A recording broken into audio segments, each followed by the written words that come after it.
I wanted to give an update on my Japanese Plum Yew, cephalotaxus harringtonia, and the update is specifically related to how and where this tree is planted. I have it planted behind these two loblolly pines you see growing here, and the thing about pines, and loblollies in particular, is they kind of hollow out and become see-through at the lower levels over time. And the foliage itself is really not that dense to begin with, so a lot of filtered light still passes through to the understory of whatever is growing underneath it. My theory was that would be the perfect place to put a plum yew, because this is a tree that grows in the understory and appreciates some shade during the earliest or the hottest part of the day. And it looks like this one is doing very well. Let me show you the growth that it put on. It put on moderate growth this past summer, but this is actually impressive growth compared to a few other cephalotaxus harringtonia that I have planted around that have maybe struggled with too much sun. So I think that this combination of loblolly for the partial shade and the height with the plum yew at the ground level is actually an ideal combination.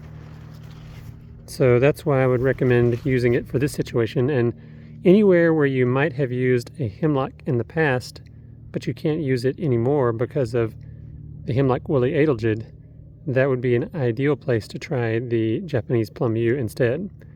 And I purchased this tree form from wilsonbrothersgardens.com, and they actually arrive pretty large to begin with, so no worries about getting small stock. The stock there is super high quality. Here's another one. I was going to show you the growth. It's about 3 inches or so vertical. And this one is an older specimen that's a little bit hollowed out at the bottom. I found it at a local nursery, but I think it's going to recover over time. And this one gets morning sun, maybe a little bit of afternoon sun, but during the hottest part of the day, it gets some shade. So we'll see how this one does. So far, so good. This one's actually a female, so it does produce the plum fruit. Let me show you some others. Okay, here's another one with some Thuja green giants growing behind it. You can see compared to that foliage, there's a little bit darker green with a little bit of lighter undersides on the foliage of the cephalotaxus harringtonia. Notice it's got the white stomatal bands, so it gives you a slight bluish color from certain angles. Pretty nice foliage and very prehistoric looking, as I've mentioned in the past, with these very large, thick needles and the very geometric branching structure. Not a lot of nuance there. It's just 3 or 4 branches per node, which is really cool, and a very vertical growth habit. This one I would say is also in significant shade, because it gets shaded in the morning by the thujas on that side, and there's a house behind me shading it in the afternoon. So this one really only gets midday sun, which kind of works out, it seems. This one seems to be doing well. Let's check another. Okay, here's another Japanese Plum Yew, also cephalotaxus harringtonia, just like the rest. Once again, this is the tree form. There are many different cultivars of this species. A lot of them form bushes. It's not that fast growing, so I guess the bushes take a while to mature. But the tree form arrives from Wilson Brothers already pretty tall and seems to grow moderately fast. This one didn't put on too much vertical growth. There's the main leader last year. Sometimes it puts out side branches first, and then the leader catches up the following growing season. So I'm still trying to learn the growth habits of this tree, but I think its usefulness in landscaping is widely unknown. This tree can tolerate shade. It is completely deer resistant. So contrast that with the regular yew, which also tolerates shade but is delicious to deer. So here's a deer resistant shade loving conifer, obviously evergreen because this is February. On top of that, it has a better structure in my opinion than yew, very geometric, and this would serve as an ideal replacement for the hemlock, which is currently being ravaged by the hemlock woolly adelgid. Now, if you can find Asian hemlock species, that would also be a substitute, but they're incredibly hard to find.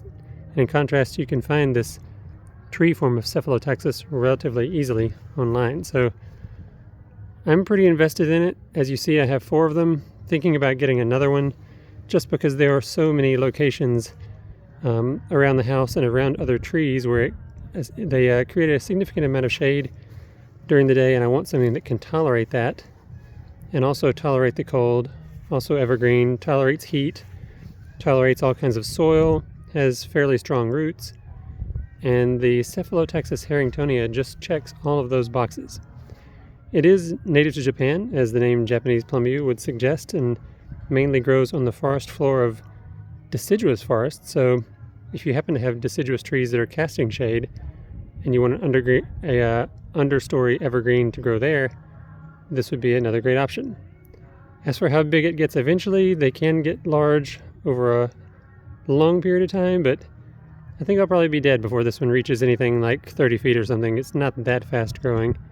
So relatively compact, seems to be very controllable, and it seems like it will sprout from the interior. Down here, see this sprout coming off the trunk, so I think it could tolerate moderate trimming if necessary, although I would argue that its natural form is just so good, it's a shame to have to trim it. So I say plant it somewhere where you can let it become an actual tree. Definitely check out this species though. Really cool looking, great color too. When I first planted it, it was a little bit off color, like light green, and over time I think it's settled into this location, and now it's got this deep rich green, which I am very satisfied about. I didn't do anything to it to get it back to normal. It just self-healed. I didn't put anything on it. So pretty tough tree. Check it out.